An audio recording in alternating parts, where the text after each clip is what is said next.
నంద్యాల జిల్లా కలెక్టరేట్ వద్ద విద్యుత్ ఉద్యోగుల ఆందోళన ఉద్రిక్తతకు దారితీసింది.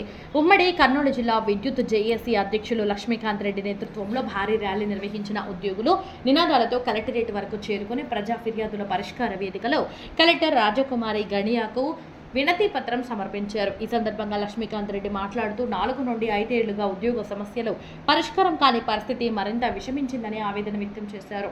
సంస్థల యాజమాన్యం నిర్లక్ష్య ధోరణి వల్లే ఇంతవరకు సమస్యలు వాయిదా పడుతున్నాయన్నారు. సర్వీసు నిబంధనలు, కారుణ్య నియామకాలు, వేతనాల్లో మార్పులు ఉద్యోగులకి నష్టం కలిగిస్తున్నాయని ఆగ్రహం వ్యక్తం చేశారు.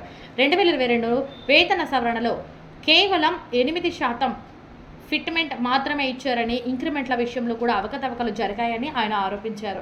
రాష్ట్ర ప్రభుత్వం అంగీకరించిన అంశాలను కూడా యాజమాన్యం పట్టించుకోకపోవడం ఎంతవరకు సమంజసమో ప్రశ్నించారు.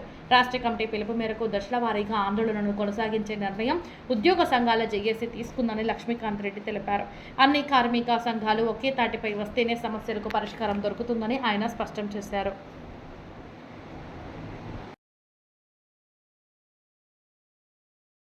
విద్యుత్ అధికారులు అందరూ కూడా మా రాష్ట్ర జేఏసీ ఇచ్చిన పిలుపు మేరకు గత వారం రోజుల నుంచి అన్ని కార్యక్రమాలు చేసుకుంటూ చివరిగా ఈరోజు మాకు ఈ ర్యాలీ మరియు ఇంకొక 13 డిమాండ్లు మేము మేనేజ్మెంట్ ముందు పెట్టినా కూడా దాని మీద చర్చ జరపకపోవడంతో మేము గత వారం రోజుల నుంచి రోడ్డు మీదకి వచ్చి నిరసన కార్యక్రమాలు తెలియజేస్తున్నాము.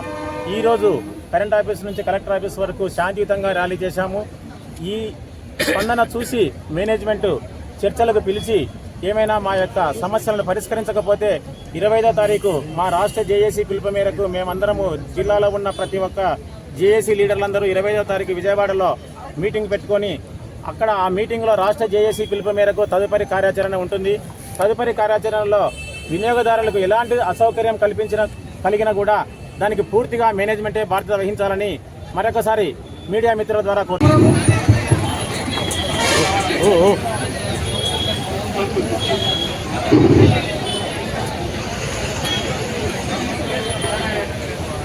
విద్యుత్ జేఏసీ